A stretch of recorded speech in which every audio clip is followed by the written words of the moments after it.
Videoda JVM, JDK və JRE fokuslanın. Ondan əlavə verdiyim bütün məlumatlar tanışlıq məqsədi iləndir. Bu üç başlığı JRE, JVM, JDK-nı izah eləmək üçün onları da izah eləmək məcburiyyətində qaldım. Onlar haqqında sadəcə səthi məlumatlar vermişəm. Sadəcə üzərindən keçmək istəmədim. Qaranlıq qalmasın deyə çox xırda izahlar vermişəm. Ona görə video biraz uzun oldu. Bu dərsdə fokuslanmalısınız JDK, JRE və JVM-in iş prinsipinə. Ümumiyyətlə necə işləyirlər? Əsasən də orada çevrilmə prosesləri var və sonda necə olur ki, bizim kodumuzu kompüter başa düşür. Kodlar hansı prosesdən keçir, necə başlayır və necə bitir. İşin məntiqini, konseptini anlamağa çalışın. Xırda detallar və bilmədiyiniz mövzular çoxdur, amma dərslər keçdikcə ora qaydanda daha da məntiqi tam anlayacaqsınız. Salam, mən Talbot Babək. Söz verdiyim kimi Java dərslərinə başlayıram. Bu günləri ilk Java dərsimiz olacaq, amma bu ola bilsin ki, o bir videolardan çox uzun olsun. Çünki bu girişdir, biraz tanışlıq falan olacaq. Java nədir, proqramlaşdırma nədir, biraz daha əvvəldən başlayacaq. Ona görə ola bilsin video biraz uzun olsun. Proqramlaşdırma dili bir təlimatdır. Yəni təlimatlar toplusu deyə bilərik. Biz kod yazırıq, kompüter onu addım-addım yerinə yetirir. Ümumiyyətlə bir şey deyim ki, bizim dərsimiz, bu dərsimizin böyük hissəsi yalnız danışıq olacaq. Kod hissələrinə çox girməyəcəm. Ümumi prosesi izah eləməyə çalışacağam. Kodlar əlbəttə sonraki dərslərdən başlayacaq. Kodlar yazmağa, böyük ehtimal 2-ci dərsdən başlayacaq artıq. Əlimiz koda dəyməyə. Amma ilk növbədə bir tanışlıq olmalıdır. Biz bilməliyik nə edirik. Bunu nəyə görə eləyirəm? Çünki bunu sıfırdan başlayan adamlar üçündür. Ümumiyyətlə sıfırdan başlayan adamın çox sualları olur. İnanıram ki, bu videoda o sualları da cavablandıracaq. Proqramlaşdırma dili kompüter üçün yazılmış rəsmi qaydalar və sintaksis toplusudur. Burada rəsmi qaydalar dediyimiz gələcək dərslərdə baxacaq ki, o qaydalardan biz qırağa çıxa bilmirik. Yəni burada məqsəd bizim kompüterə müəyyən əməliyyatı icra etməyi öyrətməkdir. İnsanların dediklərini anlayıb işləyə bilən proqramlar yaratmaq.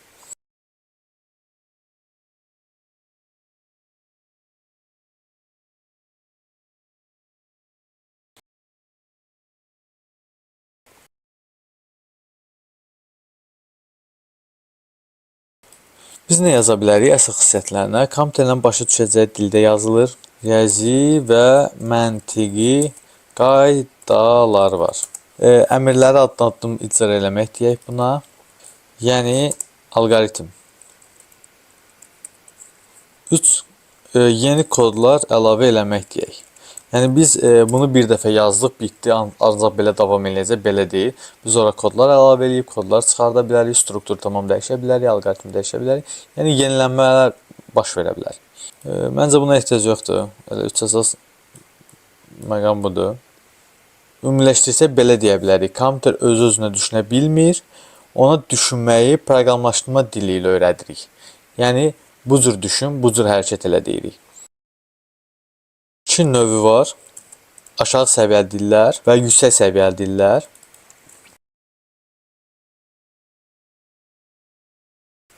Aşağı səviyyəli dillər kompüterə yaxın dillərdir.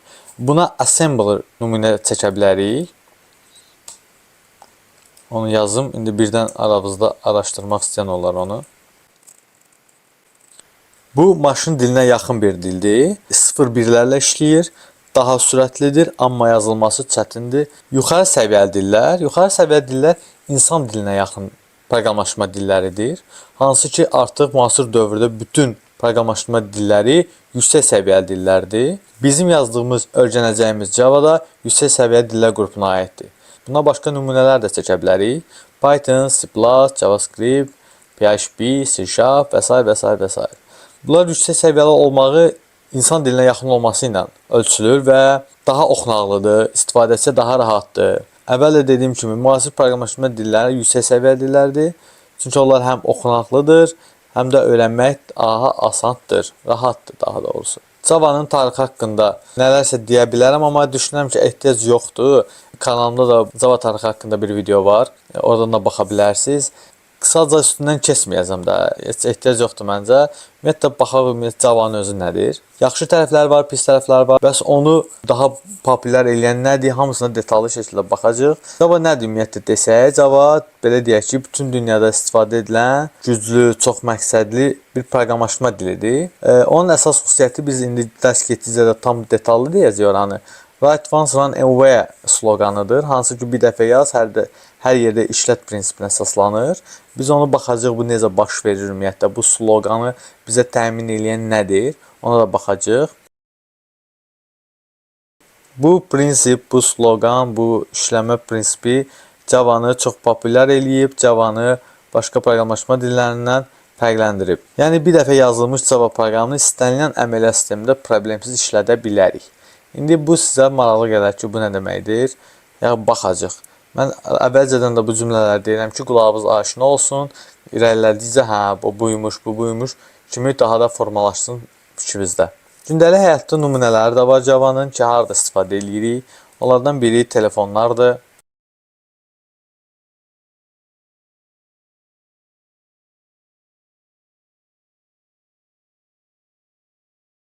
Java istifadə yerlərini bildik. Bir texniki izah verim. Java nə üçün unikal dildir? Bax dediyim, platformadan asılı olmamağı idi. Əvvəl də dediyim kimi, platformadan asılı olmamaqdır. Platform independent deyirlər buna, cross platformda deyirlər.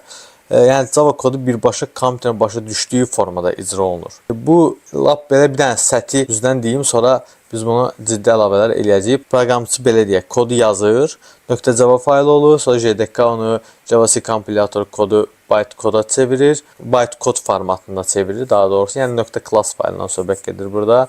Sonra JVM araya girir, JVM bytecode istənilən əməliyyat sistemi dilinə çevirir. Əvvəl dediyim bir proses var. Təsəvvür edin, bu proses təmin edir ki, əməliyyat sistemi ki var, Windows əməliyyat sistemi. Mən kodu burada yazıram, Java kodunu. Belə deyək. Burada bir kod yazıram. Windows əməliyyat sistemində Java kodu yazıram. .java sonluqlu. Burada biz baxacağıq dərinləməsinə. Burada bir proses gedir. Gəlir Windows'a təzədən icra eləməyə icazə verir. Və biz Java kodunu götürüb iOS-da, Linux-da istifadə eləyəcəksə, bizdə heç bir problem yaratmayacaq, rahat istifadə eləyə biləcəyik. Yəni Javanın üstünlüyü bundan ibarətdir. Bu səthi deyirəm. Yəni əməliyyat sistemlərindən asılı olmamaq nə deməkdir? Budur məsələ. Bu işin ədəbiyyatıdır. Şifahi sadəcə üzərindən keçirəm, biz baxacağıq. İkinci olaraq biz bura nə əlavə eləyə bilərik? OOP-ni. Object Orient Programming tərcüməsi açılımı budur. Tərcüməsi obyekt yönlü proqramlaşdırma deməkdir. Java obyekt yönlü proqramlaşdırma prinsipləri ilə işləyir. Bu kodu modul, yəni hissələrə ayrılmış, yenidən istifadə edilən bilən formada yazmağa imkan verir.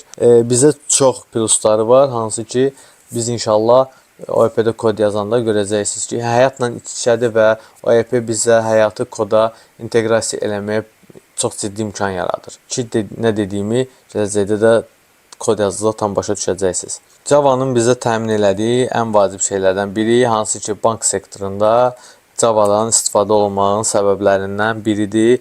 O nədir? O da onun təhlükəsiz olmağıdır. Təhlükəsizlik Java'nı önə çıxardan xüsusiyyətlərindən biridir. Java'da təhlükəsizlik çox yüksək səviyyədədir. Yəni çünki burada kod JVM-də icra olunur. İndi biz baxacağıq JVM nədir? Yəni də deyirəm çünki indi video halındadır. Videonun axırına çatanda da əvvəlinə təzən qayıdıb qeydlərinizi apara bilərsiniz.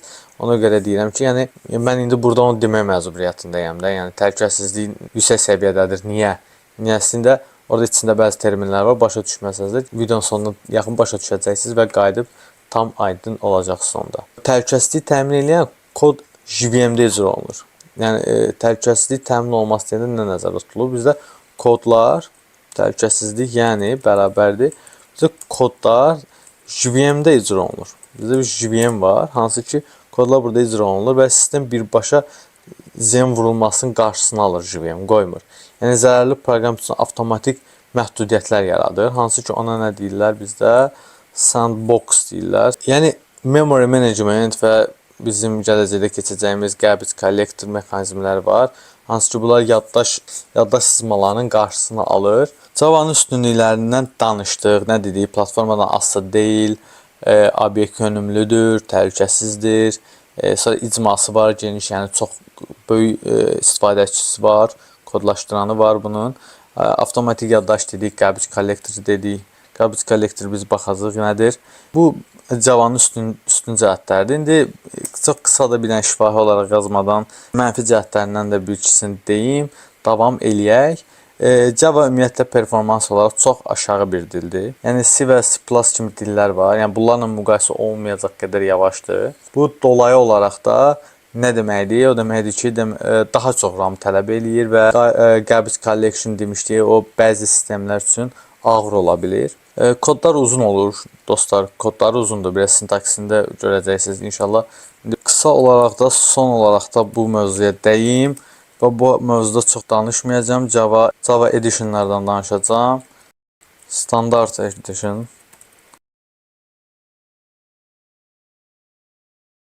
Enterprise edition var. Sonra micro edition var. Biz hələlik ki standart editionu öyrənəcəyik. Çünki Enterprise editionda standart edition üzərində qurulub. Standart editiondan qısa məlumat vereyim. Biz çünki bu ehtiyac yoxdur burada bu haqqda uzun danışmağa. Keçdikcə tam anlayacaqsınız. Java proqramlaşdırma dillərinin standart edition standart versiyasıdır. Elə adı üstündədir də, yəni standart versiyasıdır. Əsasən bunu nə üçün istifadə edəcəyik? Desktop proqramlar yazmaq üçün, masaüstü, yəni gördüyümüz masaüstü proqramlar yazmaq üçün istifadə edəcəyik. Java standart editionunda özünün xüsusiyyətləri var, hansı ki onlar sadəcə məlumat olaraq verirəm. Core API-dir. Core API hansı əsas xüsusiyyətlərdir bunlar. Standard edition əsas xüsusiyyətidir. Bunun içində kitabxanalar var. Core API-nin içində. Sonra standard editiona biz daxil edə bilərik. Kitabxanalar dediyim, yəni Java Util, Java Mat var, Java Lang var. Sonra OEP.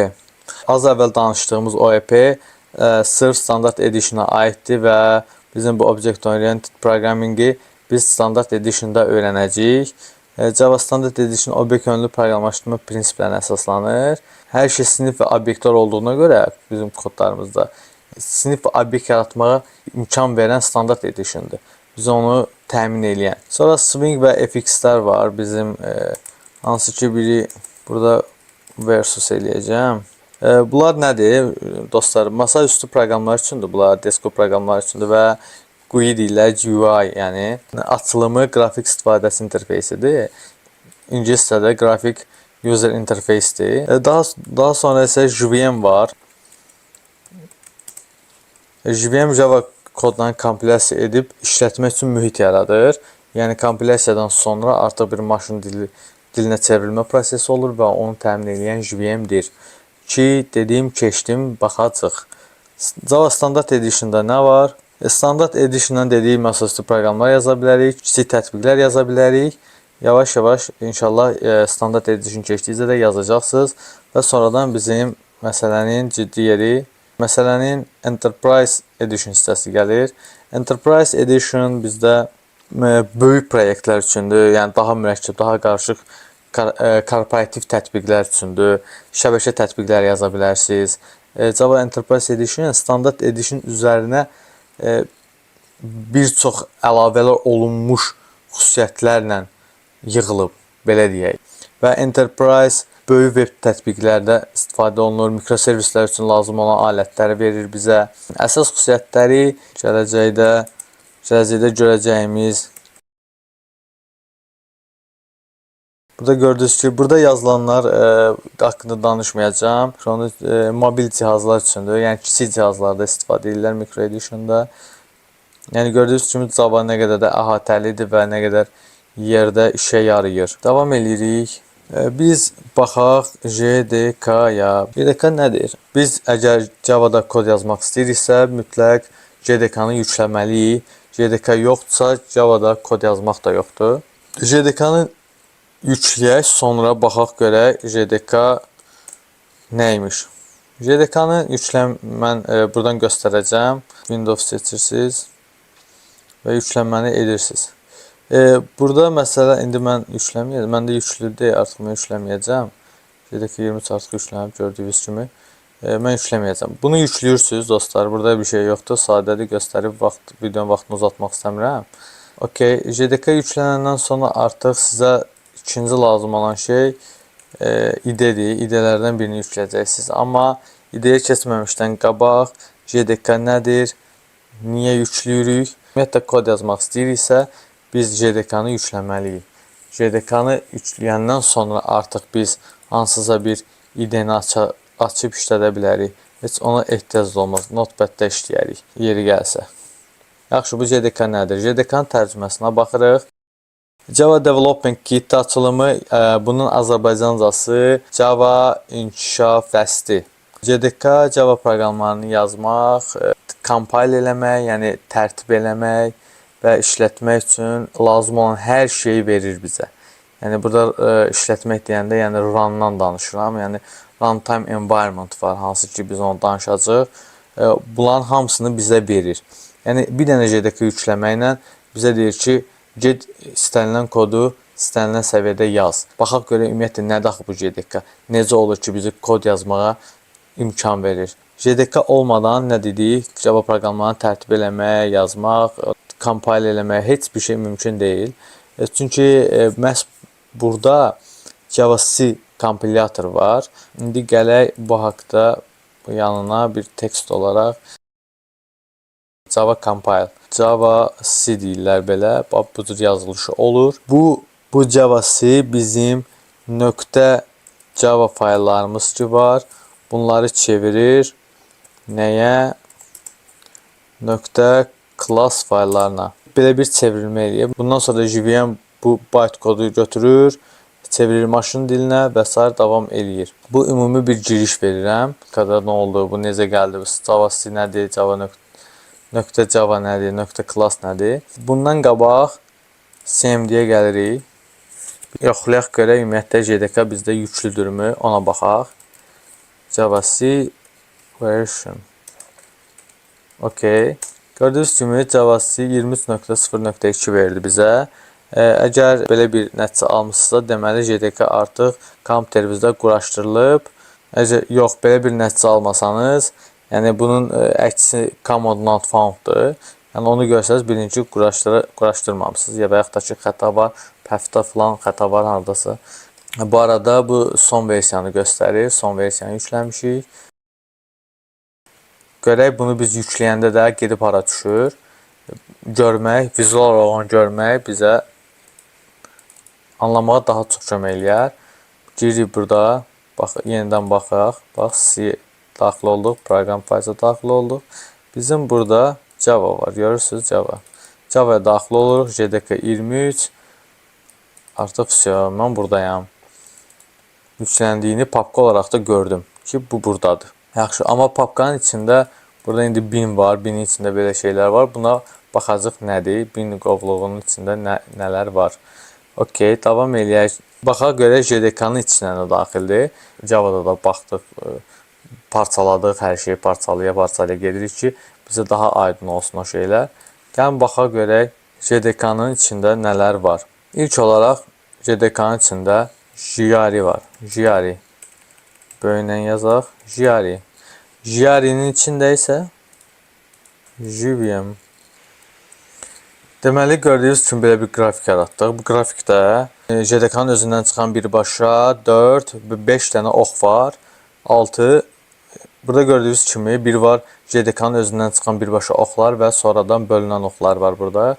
Baxaq bir-bir nələrə. Fikir verin, Jari. Fikir verin, JDK-dan bir ox çıxır Jari'yə. Jari bölünür standart library və JVM-ə. Burada bölünmə yox. Şimdi daha dəqiq deyim. Bölünmə deyil burada. Jari'nin içində olan 2 komponentdən söhbət gedir. Bunu daha anlaşılan desəm, bəlkə də aranızda görənlər və bilənlər var. Rusların matruşka oyuncaqları var, hansı ki bir-birinin içindən çıxırlar. O matruşka oyuncaqları kimi bizdə də bu JDK, Jari və JVM bir-birlərinin içindədirlər. Gördüyümüz kimi JDK-dır və onun içərisində Jari'dir. Jari'nin içində isə standart library ilə JVM var. İndi ancaq baxacaq JDK-nın içindəkilərə. Bizə maraqlıdır JDK nədir? Sonradan isə Jari və JVM haqqında danışacağıq. İndi isə yalnız baxırıq JDK-nın içinə. JDK-nın içi dediyimizdə nədir? Burada Jari və JVM ayrı başlıqlardır və o haqda ayrı danışacağıq.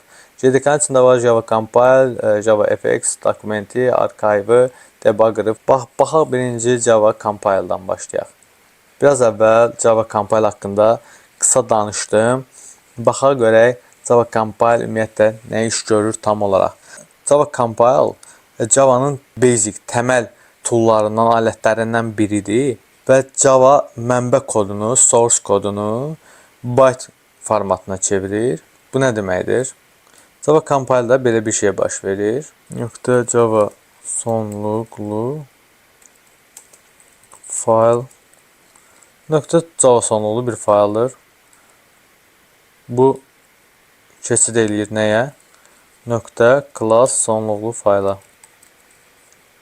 Bytecode'a bizi burada bir əlavəni burada eləyək. Mənbə kodu deyək. Gördünüz ki, burada bir proses baş verir. Java compile prosesi necə baş verir? Bizim yazdığımız .java sonluqlu bir fayl var. Source koddur. Onu Java compile dediyimiz komponentin içində olan Java-C, hansı ki Java compile özü bir fiziki bir şey deyil. Bu prosesin özü Java compile adlanır. Yəni prosesdə iştirak edən və prosesi yerinə yetirən Java-C-dir və .java sonluqlu faylı compile eləyir. Yəni bunun da açılımı Java-C compile-ın baş hərfidir və bu çevrilir .class sonluqlu fayla, bytecode'a. Belə deyək, .java sonluqlu faylı biz başa düşürük. İnsan dilinə yaxın bir yazı stilidir. Amma bunu kompüterin, Java'nın başa düşməsi üçün .class sonluqlu fayl olmalıdır. Hansı ki bu yoxdursa Java kodu başa düşməyəcək. Onda deməli bir compile prosesi olmalıdır. Compile bu arada çevrilmə deməkdir. Çevrilmə prosesi olmalıdır. Yəni .class sonluğuna çevrilməlidir. Bitcode'a çeviririk. Sonradan isə bütün əməliyyat sistemi dillərində JVM özü o bytecode'u, yəni .class sonluqlu kodu götürür, maşın dilinə çevirir. Windows'dasa Windows'un, Linux'da Linux, iOS'da iOS'un. Həmin əməliyyat sistemlərinin dilinə çevirir, maşın dilinə. Və bunu təmin edən bu prosesin özüdür. Bu qrafik üzərindən baxdıq, .java falan dedik. İndi hələ ki biz görməmişik, hardadır bu .java, hardadır bu .class, bytecode necə görsənir, baxacaq amma. Ondan qabaq ilk növbədə gəlin bir dənə notepad açırıq. Notepaddə biz bir Java kod yazırıq. Gördüyünüz kimi bir Java kod yazdıq. İndi burada nə yazıldığını boş verin. Çox sadə bir şeydir. Yəni amma səthi olaraq belə deyim ki, burada bir Java kodu var. Hansı ki görürsünüz, ümumiyyətlə insan dilinə yaxın dildir. Publicly classdır, class sinifdir. Public ictimaidir. İnsan dilinə yaxın dildir. Bu Java kodudur. Biz bunu saxlanət edirik. Buna yazırıq. Məsəl üçün nə yazaq? X yazıram elə. X.java yazıram. Baxın, burada sonluq nədir? .java. Biz nə dedik? .java sonluqlu. Biz Java kod yazmışıq. Normal Java kod yazmışıq. Notepad'ə yazmışıq. Bildiniz. Və baxın bir dənə. Burada bir Java kodu var. OK, Java kodunu yazmışım. İndi istifadə eləmək istəyirəm. Yəni kodu mən bir yerə yazmalıyam və onu run eləməliyəm. İşlətməliyim, görüm nə baş verir. Buradakı Java kodu dostlar, ekrana sadəcə salam sözünü çıxartmalıdır. Konsola bir dənə salamı çap eləməlidir. İndi mən bunu yazdım. Gəldim və onu saxlanət edirəm və kompüterə göstərirəm ki, .java sonluqludur. Yəni bu Java kodlarda onu deyirəm. Yəni necə ki, məsəl üçün şəkildə format JPG-dırsa, PNG formatı varsa, nə bilim, MP4 müxtəlif formatlar varsa, bu da bunun formatıdır. .java formatı. X.java save edirəm. OK, bağlayıram bunu. Sonra gəlirəm CMD-yə. CMD-yə gələndən sonra dostlar, burada bir proses baş verir. Baxın, mən bunu paralel aparacağım, görəcəksiniz. Sorry, birinci gedək desktopda, çünki bizim faylımız desktopdadır. Düzdürmü? Açıq qalıb. Desktopda daxil oluruq. Java, C. Bu kod nəyə göstərir? Mənim Java kodumun kompilyasiya olunmasını göstərir. Yəni .java bunu balacalaşdırıram, gətirirəm bunu bura. Belə yanında göstərirəm. Baxın, .java sonluqlu Java kodum var. Java compile baş verməlidir. Nə ilə baş verirdi? Java C ilə. Baxın, burada bu ilə baş verirdi. Əslində mən bunu bura yazmamalıyam. Əslində bunu Java C-ni bura yazmalıyam. Proses eləyən budur. Baxın, nə dedik? Java C .java'nın .java sonluqlu faylı Java C götürüb .class-a çevriləcək. Yəni bytecode'a çevriləcək. Biz buradakını oxuya bilirik də, yəni insan dilinə yaxındır dedik. Amma nə dedik? Bytecode'ları isə oxuya bilməyəcəyik və proses compile prosesi getməlidir. Enter basırıq. Artıq proses getdi. Arxada baş verdi proses. Onu necə görə bilərik? Çıxırıq buradan, baxın. X.class faylı yaratdı. Klikləyirəm. Görün, burada bir şey başa düşürsünüz. Byte kodlar bunlardır dostlar. Baxın. Yəni burada biz nə edirik? .class faylı. Həmin fayl budur və içərisi də budur. İndi gəlirik, bağlayaq bunu. Gördük. Deməli artıq gördük. Əyani şəkildə gördük. Nə oldu? .java sonlu faylı da gördük. Java-C kompilyasiya eləməyini nəticəsində gördük. .class-ı çevirdi. İndi isə deyirik Java X deyirik. Burada isə nə edirik? Java X buradakı faylı run edirik. Java ilə run edirik. Baxın, ekrana salam dedi. Burada bir run prosesi baş verdi. Bizdə nə idi? Nə demişdimizsə, biz salam ekranı çap eləməlidir. Ekranı çap elədimi? Elədi salamı. Java X ilə. Deməli, nə oldu? Biz bu ekrana çap eləyə bilməzdik. Nə olmasa, compile olmasa, Java-C olmasa, compile prosesi olmasa, burada bir çevrilmə prosesi ola bilməzdi. Yəni, biz birbaşa Java X yazıb salamı ala bilməzdik. Kompilyasiya olmalıdır. Nə etməlidir? .class-ı çevrilməlidir ki, onu Java başa düşsün. Məsələ burada bitir mi? Bitmir. Bundan sonra da bir proses var. Hansı ki, orada JVM məsələyə daxil olur ki, biz bunu çap eləyə bilirik. Orada maşın dilinə çevrilmə məsələsi var. O olmalıdır ki, biz bu salamı görək əslində. Amma ora qədər bizdə bu proses baş verməlidir. Compile prosesi baş verməlidir. Deməli, biz .java-nı gördük, .class-ı gördük. Sonra biz nəyi görmədik? Bir dənə bu Java-C-ni görmədik. Java-C-ni də əslində gördük burada. Yəni yazdıq və əyani olaraq sübut elədik ki, Java-C ilə baş verir bu proses. Onu belə fayl olaraq da görə bilərsiniz. Uşaqlar, baxın. Biz əvvəl girdiyim var idi. Bu Java-ya daxil olduq bura. JDK 1000. Gəlirik aşağı, gəlir. Baxın. Burada bir exe faylı var. Exe faylı dostlar, yəni executable. Bu fayl nədir? Belə deyək, kompüterə birbaşa işləmə gücü verir. Yəni istifadəçi bu faylı işə salandan sonra əməliyyat sistemi onu oxuyur, onunla əlaqəli nə resurslar yükləyir, sonra da proqramı işlətməyə başlayır. Okay, proses bu cürlə baş verir. Yəni qısacası belə deyək də, .exe faylı, yəni Windows mühitindən söhbət gedir burada. Yəni Windows mühitində bir proqram işlədilməsi üçündür. Okay, bir fayldır yəni. Biz burada gördük bunu. İndi bax, çıxırıq buradan. Bizim bir idemiz var. Baxın dostlar. Burada mən idedə Eclipse-də göstərəcəm. Eclipse-də açıram bunu. Burada deyirik. Burada bir salam yazaq. Burada bir dənə baxın. Menvanın sonluğu .java-dır. Bax, fikir verin, .java-dır. Mən bunu run eləyirəm, salamı görürəm. İndi buradan çıxıram, bax, gördünüz. Deməli, biz baxla Notepad-də də göstərdik, yəni necə elədik.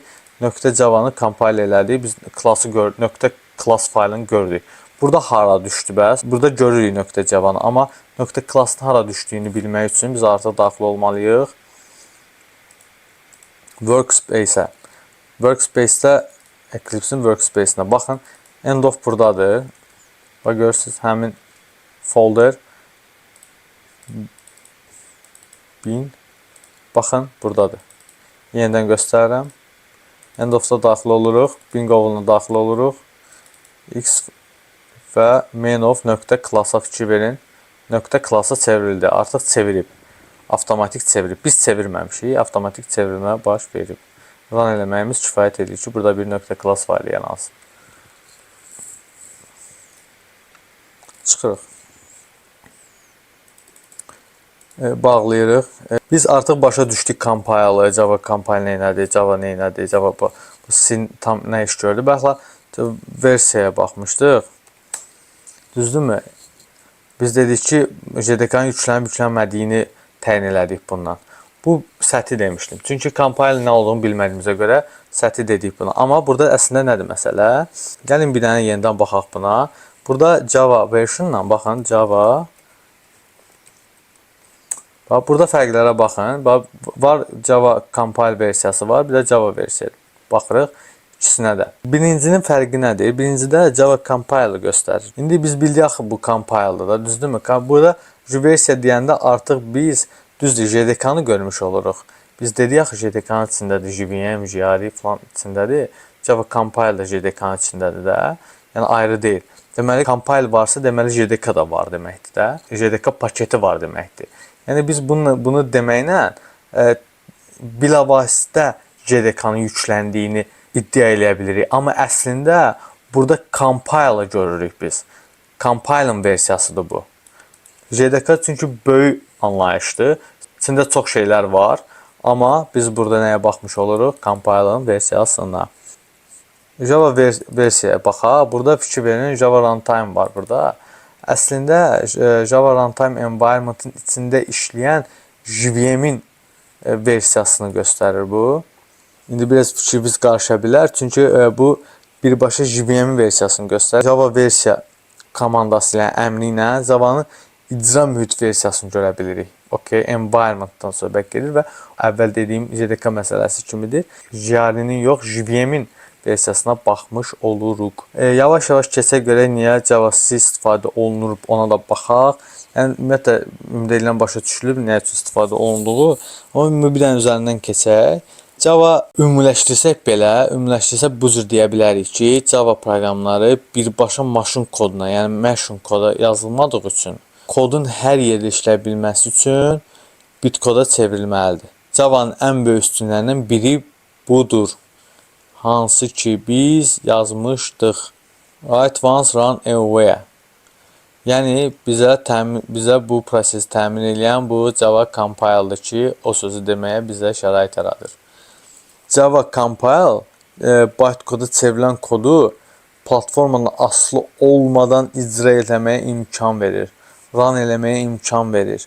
Yəni platformadan asılı deyil. Platforma dediyimizdə yenə əməliyyat sistemi dilindən söhbət gedir burada. Müxtəlif maşın dilləri məsələsi var burada. Java compile yekunlaşdıraq yavaş-yavaş. Və son olaraq bunu deyim, Java compiler funksiyaları haqqında danışım. Sintaksis yoxlamasıdır. Elə hamısını bunun içine yazacağım. Sintaksis yoxlaması. Sonra optimizasiya deyə bilərik. Bytecode yaratmaq. Bu Java compiler'ın əsas xüsusiyyətləridir. İndi isə keçək, yuxarı qalxaq görək yuxarıda. Sonra gəlir burada bizdə, gəlirik debuggerlara baxaq. Debugger nədir? Dostlar, JDB deyirik bunlara. JDB yerləşdiyi yerdə yenə göstərirəm, tez göstərirəm oranı sizə. Bizdə Java'nın içərisində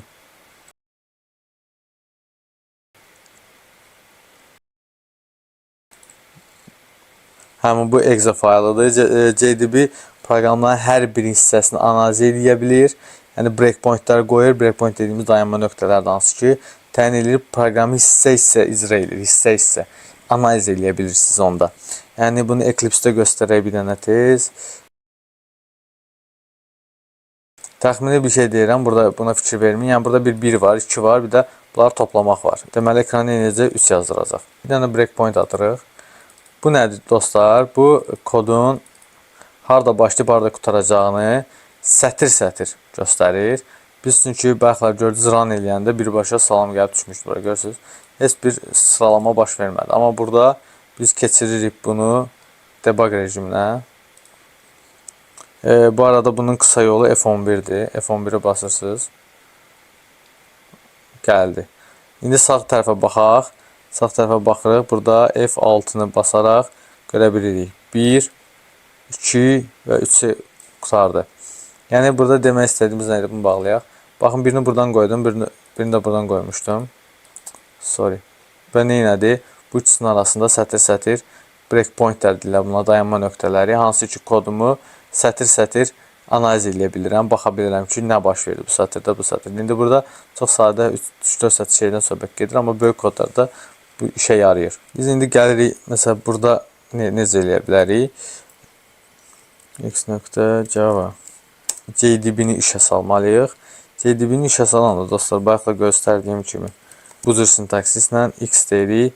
JDB-ni işə salıb. Initializing gedir. Həmin bu initializingdən sonra biz artıq Eclipse-də, yəni IDE-də göstərdiyim o breakpointlər ki var idi. Onlardan birini qoymalıyıq. Amma necə qoyuruq? Stop at deyirik. X neçənci sətrə bir dənə deyirik məsəl üçün. Bastıq. Breakpoint gördünüz 1. Run. Salam çap elədi falan. Sonra da exist aplikasiyadan çıxdı. Gördünüz, artıq aplikasiyadan da çıxdı. Çünki bir sətr düşdü, çıxdı. Yəni burada da işə salmaq olur onu. Ümid edirəm ki, anladınız nəyə göstərmək istəyirəm. GDB Toolslar bu alətlərdə Java proqramında debugging prosesidir. Bu səhvləri tapmaq, proqramın run'ını, yəni icrasını izləmək, səhvləri tapmaq üçün kömək edir. Addım-addım icradan söhbət gedir. Baxaq, təzədən qayıdaq bura. Okey, bir şey yox idi orada. Archive var dostlar. Baxın, archive nədir? Jar fayllarıdır. Yəni dediyim kimi hardadır? Baxa bilirik. Gələrik məsəl üçün, gələrik məsəl üçün. Burada jar faylı görə dostlar buradadır. Bağlayırıq. Java Archive deməli bizdə jar fayllar, yəni bu toollar Java proqramlarını birləşdirmək üçündür. Belə deyək, deyə bilərik əslində. .jar adlı fayllarda bir yerə yığmağa kömək edir. Bu fayl Java proqramının işləməsi üçün lazım olan bütün faylları bir yerdə saxlayır. Buna nümunə baxın. Buradır. Burada jar fayllardan söhbət gedir və bunun içində kodlar var. Biz jaraya baxmamış, tam göstərmək istəmirəm. Yəni təsəvvür edin, siz bir koddan yazmısınız və burada başqa kodlar falan çoxlu, sonra başqa bir klassda, başqa bir package-də, başqa bir folderda siz bunları bir yerə yığıb, bir yerdə saxlayıb, sonradan isə başqa proyektlərdə istifadə edə bilərsiniz. Mən bunu ayrıca 3-cü, 4-cü dərsdə falan da göstərəcəm buradan biz necə öz jar faylımızı yaradırıq. Məsəl üçün Java kodunu yazdığınızda, yəni bu kod.class adlanan fayl olur, düzdürmü? Amma biz proqramı daha rahat paylaşmaq üçün, işə salmaq üçün həmin .class faylını .jar faylında toplaya bilərik. .jar faylını da bir kliklə, bir dənə belə klik eləyib işlədə bilərik. Okay. Buradakı proses biraz uzun olacaq deyə biz onu dediyim kimi gələn dəstədə göstərəcəyəm, amma burada bir səthi göstərə bilərəm əslində, səthi olaraq. Proqramımızın adı x.class, bax, əvvəl də dediyim kimi .class sonlulu fayllardan söhbət gedir. Biz onu jara çeviririk. Nə adında? Yeni proqram.jar adında. Enter. Artıq çevrildi. Çevirmə prosesi oldu. Bağlayaq. Baxın, yeni proqram. Artıq biz gördük bunu. Java Doc-a baxa bilərik. Yenə dediyimiz kimi burada öz librarimiz adı yaradacaq. Burada da göstərəcəm onu sizə necə yaradırıq. Java Doc-a baxaq. Dokumenti də göstərək burada. Java dokumenti budur. Deməli, Java dokument nədir? Sənədləşdirmə vasitəsidir, belə deyək. Yəni, Java dokument, Java kodu üçün avtomatik sənəd yaradan bir vasitədir.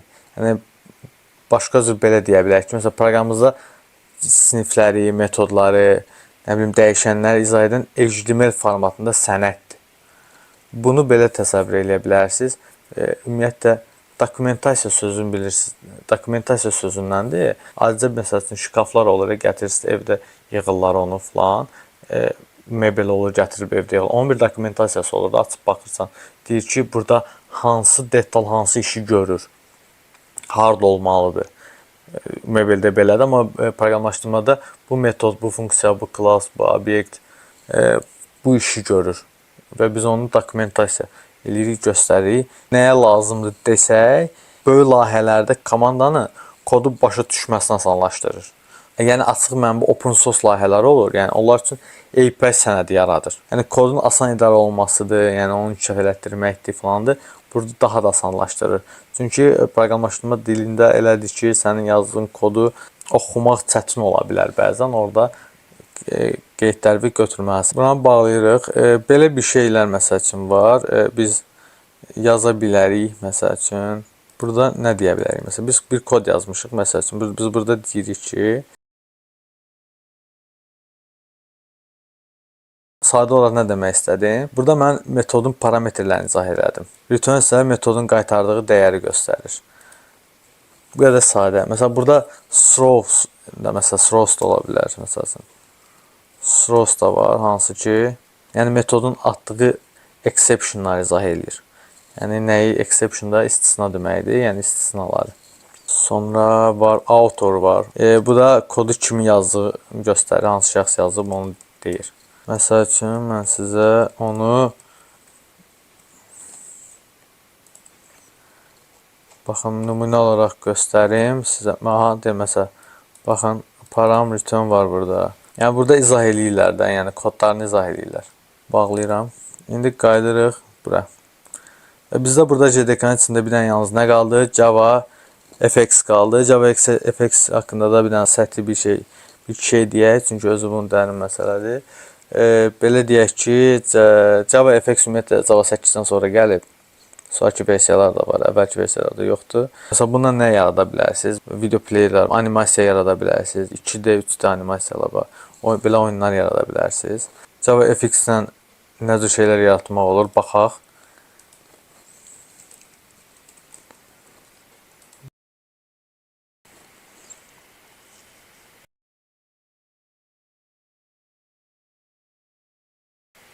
Girib baxa bilərsiniz. Bizim burada swing var idi, swing. Baxın, swing var idi. Bu swinglə versus eləmişəm. Swing Java-nın köhnə GUI alətidir. Yəni sadə tətbiqlər üçün yaxşıdır, amma yəni müasir heç bir tələbə cavab vermir. Ona görə də istifadə olunmur. Java FX-dən istifadə olunur və çünki o müasirdir, sürətlidir. İmkanlar çoxdur, yəni belə deyək. Biz ümumən belə tanış olduq, JDK ilə belə tanış olmuş olduq. Tam olaraq da çox dərinə də getmədik, amma sadə olaraq tanış olduq. Yəni nə var, nə yox bildik. Deməli, nə etdik? Java JDK ümumiləşdirək. JDK yoxdursa, ümumiyyətlə Java-da kod yazmaq da yoxdur. Onun da səbəbi nədir? Compile prosesidir, hansı ki biz bununla təmin elədik. İndi görəcəyik ki, prosesi ortaya qədər budur. Sonradan davam edir JVM, hansı ki o JR'in içində gəlir. Baxaq JR nədir? Videonun yarısını bugün çəkməli oldum. Çünki keçən dəfə, yəni dünənləri bu videonu gecə saatlarında çəkirdim. Artıq yorulduğuma görə dayandırdım ki, bəs davamını bugün eləyərəm. Ona görə video 2 hissədən ibarətdir, amma birləşdirib qoyacağım bir dərs kimi. Harada qalmışdıq deyə baxıram. Deməli, videodan əvvəl baxdım. Biz sonuncu dəfə JR'də qalmışdıq. JR nədir? Ona baxacaq. JR tərcüməsini biz yuxarıda da baxmışdıq ki, JR-nin açılımına baxmışdıq. Nədir? Java Runtime Environment-dır. Java Runtime Environment tərcüməsini də demişdik. Java icra mühiti deyə bilərik, RAM mühiti, yəni environment. Java proqramlarının işləməsi üçün lazım olan mühiti təmin edir bizə. Bu ifadə ki var, baxın, biz bu necə deyirik? Java proqramlarının işləməsi üçün mühit. Burada hansı ki mühit sözü var. Bu mühiti təmin edən bizə nədir? JVM əslində. Sadəcə JVM-in özünün də JR-in içində olduğuna görə biz bu ifadəni deyə bilirik ki, yəni nə? Java proqramlarının işləməsi üçün lazım olan mühiti təmin edir bizə JR. JR olmadan .class fayllarını işlətmək mümkün deyil. Əslində, yəni dediyimiz kimi, burada da bu işi görən JVM-in özüdür. JR kod yazmaq, tərtib eləmək üçün deyil. JR-in içinə baxsaq, görərik ki, JVM var. Yazaq JVM. JVM Java bytecode'u icra eləyir. Biz dediyimiz bytecode'u icra eləyir və biz bunun haqqında yenə də danışacağıq. İkinci olaraq JR-yə daxildir Java Standard Library. Hansı ki bunun içərisinə nələr daxildir? Java util deyə bilərik. Sonra Java lang deyə bilərik. Java lang ola bilər. Əsas paketlər bunlardır. Java langin içərisində məsəl üçün string var, stem var, object var. Utilin içində kolleksiyalar var da, collectionlar dediyimiz əlləyilik, hashmap. IO isə giriş çıxış əməliyyatlarıdır. Sonra bura əlavə edə bilərik. Verilənlər bazası ilə işləmək üçündür. Java.SQL. Gəlirik Eclipse-ə. Baxın, biz nə demişdik? JR'nin içində nə var? JR'nin içində JVM var, sonra da standart library var, göstərir util.lang.net falan. Biz gəlirik Eclipse-in içinə. Baxın, JR System Library. Açırıq bunu. Məsəl üçün biz nəyə yazmışdıq burada? Util.lang yazmışdıq, məsəl üçün. Açırıq bunun içini. Mesela net var burada. Netin göstərdiyimiz hansı lang var, baxın, yo var. Bizdə bunlar hazır nələrdir? Kitabxanalardır, hansı ki hazır kodlardır. Hansı ki biz onları istifadə edəcəyik gələcəkdə. Bir funksiyanı, bir işi, bir prosesi həyata keçirən kodlar toplusudur və onları jar fayllar içərisində saxlayıblar. Sonradan ki biz onları istifadə eləyə bilirik. Və bunlar library. Biz öz library'mizi də yarada bilərik. Əgər biz JR'dən JVM-i çıxartsaq, geriyə qalan yalnız budur. JR artıq Java proqramları işlətmək üçün mühit təmin etməyəcək. Amma biz əvvəl dedik ki, JR nə edir? Java proqramları işlətmək üçün mühit təmin edir. Amma biz buradan JVM-i çıxarsaq, o mühiti təmin etməyəcək. Çünki JVM Java bytekodunu nə demişdik? .class fayllarını maşın koduna çevirir və icra edir. Tək biz Java standart library-nin qaldığını iddia eləsək, əslində tam düz olmayacaq. Burada Java plugin də var. İndi qeyd eləmirəm onu. Ya da bura yazacağam. Java plugin var. Burada Java plugin düzdür, bura daxil deyil, bu ayrıcadır. Bu JR'nin içində gəlir. Amma bu çox köhnə texnologiya olduğundan ümumiyyətlə istifadə olunmur və bu əsasən appletlər üçün istifadə olunan bir komponentdir. Amma bu texnologiya artıq köhnəlmiş sayılır və çox nadir hallarda istifadə olunur. Ona görə biz heç bunu buradan saymırıq. Biz indi CMD açırıq. Necə təyin eləyək ki, bizdə JR yüklüdür ya yüklü deyil. Artıq sistemdə var ya yox. Onun üçün nə yazırıq? Baxın, runtime environment gəlir. Artıq deməli JR sistemdə var. Biz indi dedik ki, JDK yüklənəndə JR onun içində gəlir falan. Buna nə ehtiyac var deyərik. JR ayrılıqda məntiqlə əslində düzdür. Fikirləşdirik ki, məsələn, JDK-nın içində gəlirsə, ayrılıqda biz onun sistemdə olub-olmamağına baxmağa nə ehtiyac var? Onun içində gəlir, JVM-də falan da. Biz bir dənə JDK-nın sistemdə olub-olmadığını yoxlasaq kifayət eləyir. Amma belə deyil, biz bəzən kodu sadəcə run eləmək istəyirik. Yəni orada bir kod yazmaq, tərtib eləmək, onu çap elətdirmək istəmərik. Orada yəni bir proses olmaz, sadəcə run eləyərik. Bizə mühit lazım olar ki, görək bu yazılan Java kodu nə iş görür. Bunun üçün təkcə JR-ni yükləmək kifayət eləyir. Yəni JDK-nı yükləməsəz də olar. JR-ni yükləyib baxa bilərsiniz ki, bu yəni run üçün deyək də belə mühit yaradır. JR hardadır? Biz hər dəfə baxırdıq, yadınızdadırsa. İndi də baxaq. Program files. JDK 23.1000. Baxın, burada daxil oluram. Siz görürsünüz, burada əslində bir JR papkası olmalıdır burada. Ayrıca yükləndiyinə görə bir JR papkası olmalıdır. Əslində yoxdur. Baxırıq ki, yoxdur burada. Biz JR falan görmürük. Yəni belə bir papka olmalıdır, JR yazılan. Bu papkanı niyə görmürük? JDK 9-dan sonraki versiyalarda JDK-nın içində həm JDK, həm də JR var. Amma indi JDK-nın içindəki bin və lib qovluqlar artıq JR-ni əhatə eləyir. Bin və liblər. Yəni JDK özündə JR-ni saxlayır. Yəni belə deyə bilərik. Yəni JDK quraşdıranda JR də artıq avtomatik quraşdırılır. Bu nə deməkdir? İndi biz bəxtlə də dedik ki, biz JDK-nın içində JR onun içində gəlir də, bunu ayrılıqda yükləmək. Biri var ayrı bir papka şəklində gəlməyi. Yəni dediyimiz bin və libin içində gəlir və belə məsələni tam izah eləməyə qalsa, yəni belə deyə bilərik ki, məsələn, bayaq dediyimiz kimi də JDK versiyalarında, məsələn, xüsusilə yeni versiyalarda JR ayrıca qolluqda yox, JDK-nın içində birləşdirilib. Bu cür ifadə daha doğru ifadədir məncə. Çünki, məsələn, JDK-nın bir qovluğunda, məsələn, Java, Java-C, Java-W, baxın.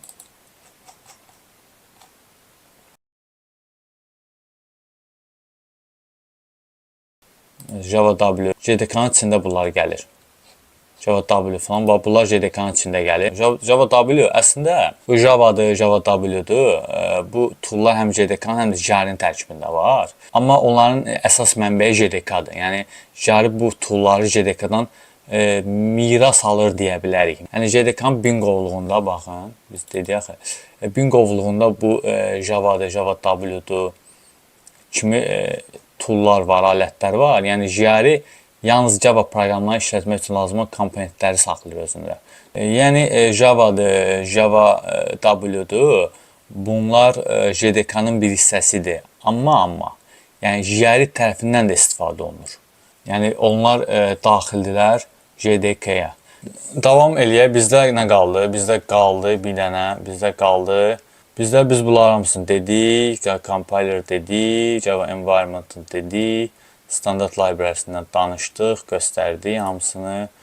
Burada library-sini, kitabxanaların olmasın. Yəni kitabxanalar yenə də dediyim kimi, dostlar, bizdə hazır kodlardır.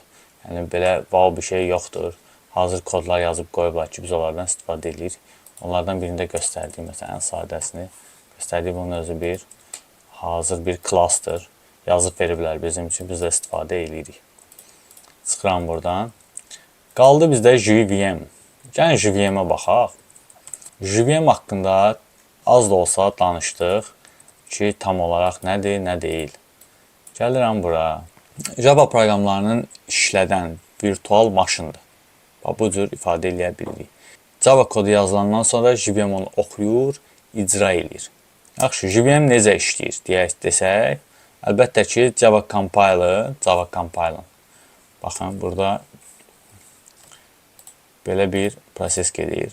Burada Java compile .java faylını nə edir? Convert eləyir, çevirir, compile eləyir .class-a. Düzdürmü? Yəni nəyə? Bytecode'a. Biz danışmışdıq bunlardan əlbəttə. Bytecode'a çevirir, JVM nə edir bunu? .class faylını çevirəcək nəyə? Maşın dilinə. Və burada fərq eləmir, hansı əməliyyat sistemi olur olsun. Yəni, qısaca JVM bytecode'u oxuyur, onu icra eləyir. İndi biz deyirik ki, əslində bu proses bizə aydındır, düz deyil. Biz təxmini bildik. Nədir? .java .class-a çevrildi, Java compiler'la, sonda isə .class maşın koduna çevrildi, hansı ki, əməliyyat sistemi dilinə.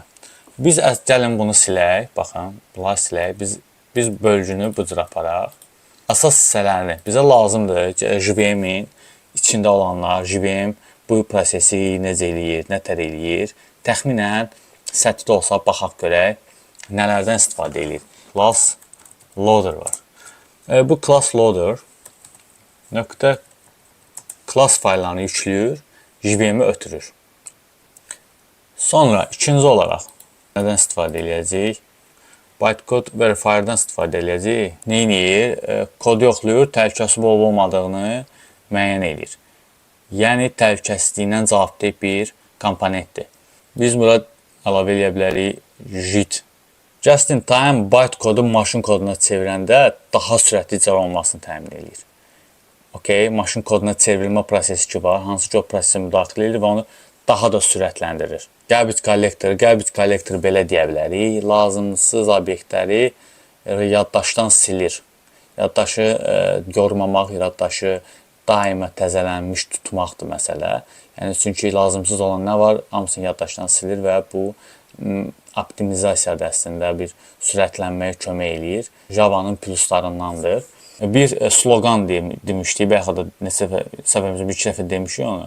Write once, run away sözü var idi. Biz bir dəfə yaz, hər yerdə istifadə elə. Baxın uşaqlar, bu proses ümumiyyətlə bu cümləni dəstəkləyir, bu cümlənin ortaya çıxmağına səbəbdir. JVM-in özü. Nə elədi JVM-in özü? Həm də biz baxdıq onun daxilində olanlara da. Amma burada ümumi bir dənə üzərindən yenə keçək. JVM nə elədi? .java faylı çevrildi .class faylına. .class faylı isə JVM vasitəsilə tərcümə olundu maşın dilinə. Okay, bu da bizə nəyi təmin elədi? Bir dəfə yaz, hər yerdə istifadə edilənir. Çünki əlimizdə bir byte kodu var. Hansı ki JVM də onu götürüb fərqli əməliyyat sistemi dillərinə tərcümə eləyə bilir. Tərkibinə də baxdıq, nələr var. .class-dan yükləyir, ötürür JVM-ə, sonra təhlükəsizliyini yoxlayır, maşın dilinə çevrilmədə sürətlənməni təmin eləyir və garbage collector nə edir? Lazımsız, bunu da yazaq, lazımsız obyektləri silir yaddaşdan. İndi biz garbage collector tam olaraq bilmirik nədir. Çünki burada obyekt deyəndə nə nəzərdə tutulur falan. İnşallah hamısına baxacaq. Baxaq class loader-a. İndi bunu belə yazdıq, üzərindən keçməyək. Biraz baxaq görək. Class loader nədir, nə tər işlər görür ümumiyyətlə. Burada bir komanda yazacağam. Baxın, bu komanda nə iş görür? Deməli biz dedik axı, bu class loader.class faylını yükləyir, ötürür JVM-ə. Deməli, burada hansı .class fayllarının RAM-a yüklədiyini göstərir, bax. Bir dənə də təkrar edirəm, bax. Class loader.class fayllarını JVM-ə ötürürlər, yəni RAM-a gedir. Yəni RAM-dan, baxın, burada isə hansılarının, hansı .class fayllarının, hansı .class fayllarının RAM-a yükləndiyini göstərir. Bu da class loader edir axı onu.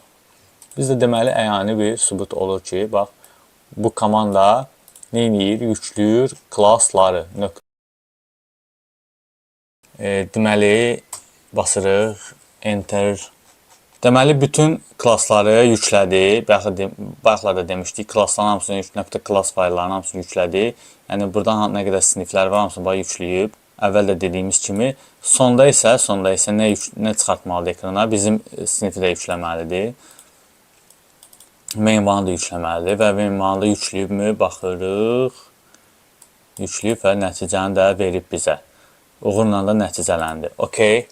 Yəni, burada məsələ də budur. Deməli, class loader nədir? Biz əyani olaraq baxdıq, gördük ki, class loader nədir? .class fayllarını yüklədi, JVM ötürür, JVM də öz işini görür. Ortada bizim klassımızı da işlətdi və cavabı da hətta göstərdi bizə 3 olaraq. Okey, sonra bytecode verify-a baxaq.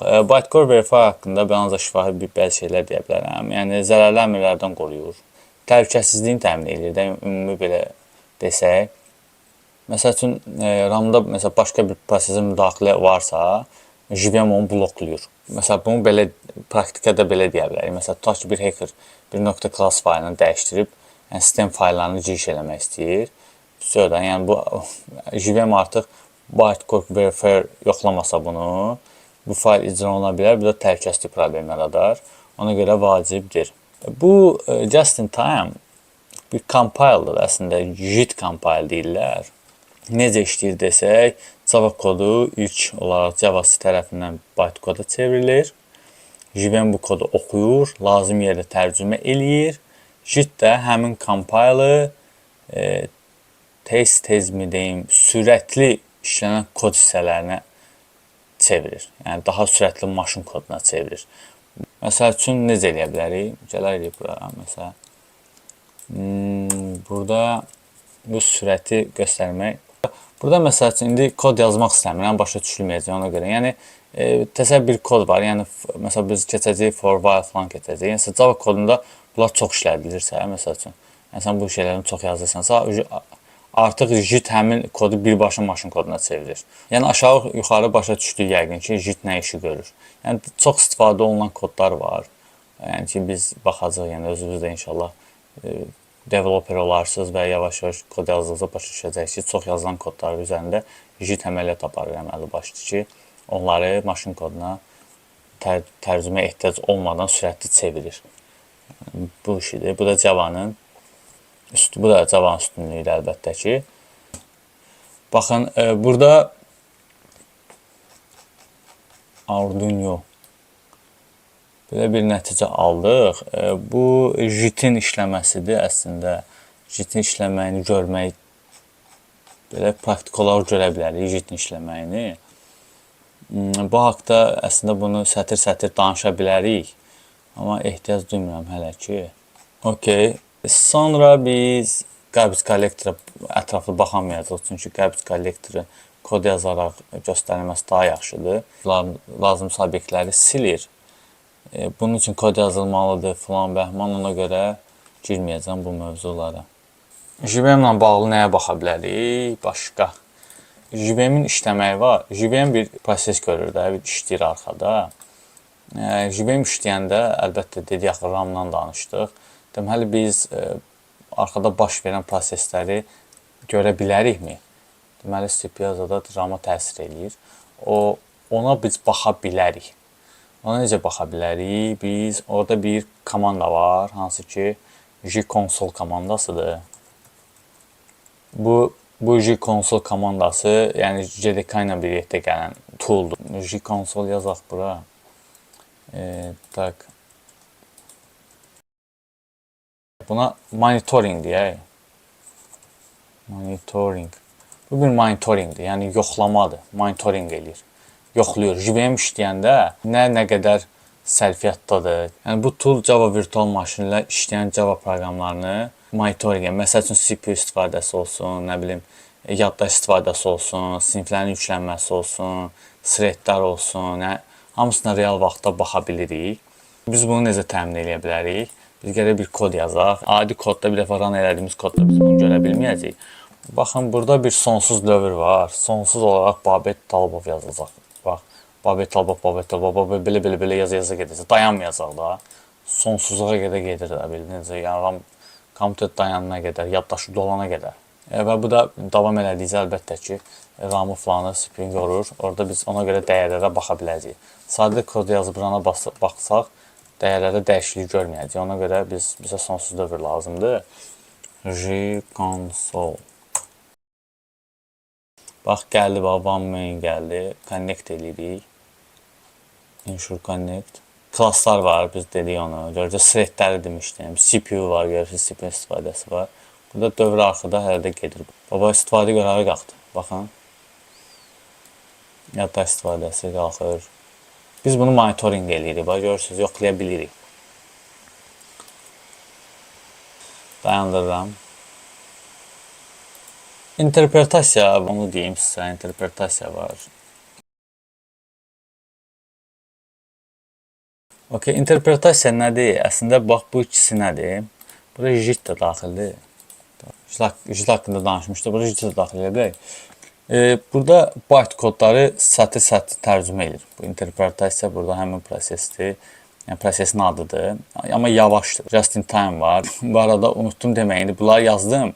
Yəni, bunlar üçün nədir? Yəni, hansı metodlarla icra edir desək, JVM 3 metodla icra edir deyə bilərik. Kodu 3 metodla icra edir. Okay, bir interpretasiyadır, ahead of time'dır, bir də JIT-dir. JIT nədir? Bəxədə danışdıq. Tez istifadə olunan byte kodları maşın koduna çevirir. Yəni, təkrar istifadədə sürətlənir də, düzdürmü? Bizim JIT bu işi gördü. Sonra biz interpretasiyanı deyir. Interpretasiya nə edir? Byte kodu sətir tərcümə edir. Bu da yavaşdır əslində. Sonradan kodu 3-cü ahead of time'dır. Yəni 3 əsas metoddan biridir. Burada JVM başlamazdan əvvəl byte kod tam olaraq maşın koduna çevrilir. Burada da bu işi görür, ahead of time deyirlər. Və son olaraq məncə, JVM-i yekunlaşdırsaq, nə ilə yekunlaşdırarıq? Burada JVM-in yaddaş idarəsi var, yaddaş idarə etməsi var da. Buradan yazacağım 1. Bu nədir? Young Generation nədir? Təzə yeni obyektlərdir, adından göründüyü kimi. Yəni, yeni obyektlər bura gəlir düşür, bu yaddaşa düşür. Sonra Old Generation'dır. Bu da uzun müddətli obyektlər bura düşür. Yəni, yeni obyektlər müəyyən bir müddət qalır. Yəni, survivor sözündən, yəni burada qısa bir müddətdə qalır. Ümumi bir dənə gələk bura. Burada sizin üçün bəzi qrafiklər götürmüşəm. Sorry, bunu bağla. Məsəl üçün, baxın. Buna baxaq. Baxın, JDK nə edir? Proqramı yazır, kompilyasiya edir. JARI nə edir? Proqram işləyir. JVM nə edir? Byte kodu icra edir. Okay. Kim üçündür? Proqram tərtibatçıları üçündür, kod yazanlar üçün. JARI nədir? İstifadəçilər üçündür, userlər. JVM nədir? Hər iki tərəf üçün vacibdir. Tərkib nədir? JARI plus kompilyator və alətlər, toollar da danışdığımız şeylərdir. Burada JDK-nın tərkibində əlbəttə JVM yazmamışam. Çünki burada JDK-nın tərkibindən söhbət gedir. JVM JARI-nin içində olduğuna görə, yenə dediyim kimi, matruşka rus oyuncağı kimidir. Ona görə yazmamışam. JARI-də JVM-də şapkanlardır və JVM-də byte kodu icra etmək üçün mühərrikdir, motor. Okay. Burada şey var, Standard Edition, Enterprise, Micro, Java FX var. Baxın, Java Enterprise Edition'da nədir? Corporate API-lərdir. Sonra zəngin qrafik animasiyalar falan. Mən bunları videonun sonunda qoyacağım, screenshot edib götürərsiniz. bir-bir qoyaram inşallah hamısını sona. Sonra bax buna baxaq. Burada nə var? Özəlliklərdir.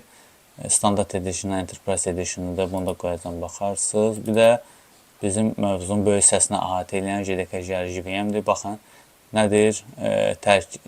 Java inkişaf mühitidir, içində olanlardır, proqram yazma olur, bəli, bu cür versiyası da var. İnşallah hamısını videonun sonunda qoyacam, baxarsınız. Yəni götürərsiniz.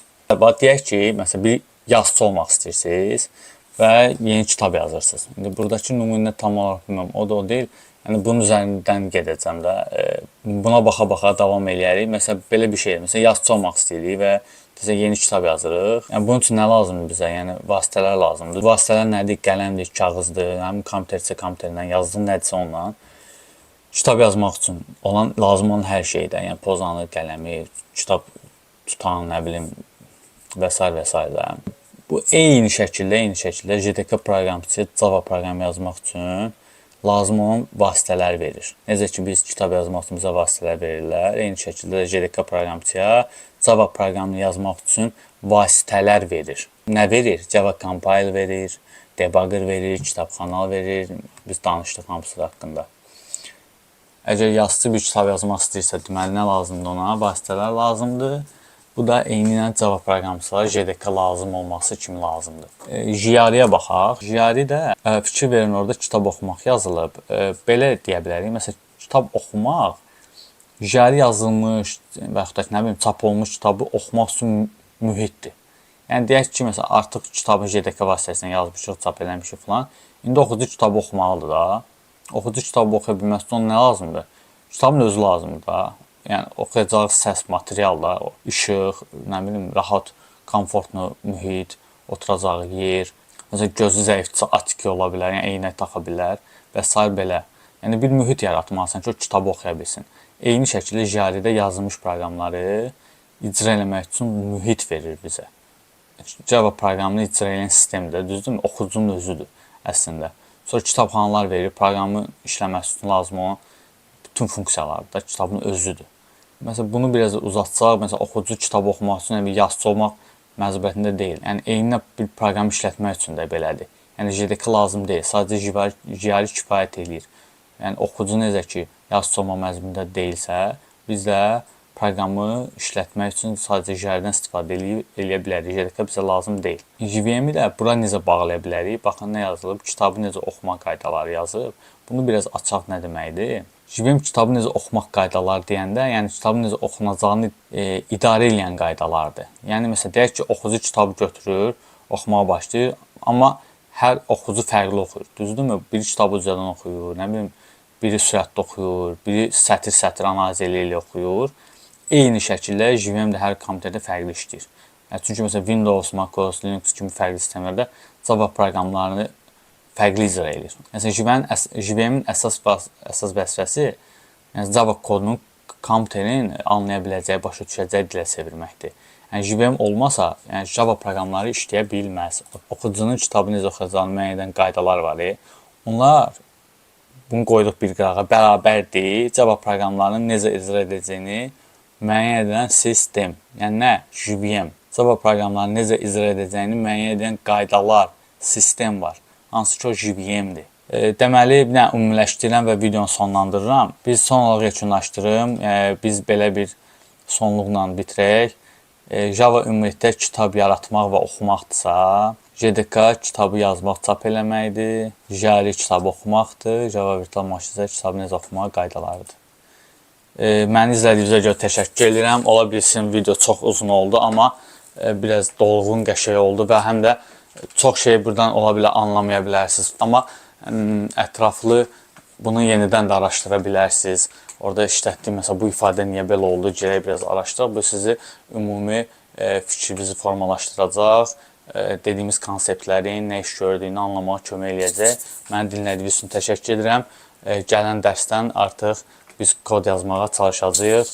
Təşəkkür edirəm. Minnətdaram.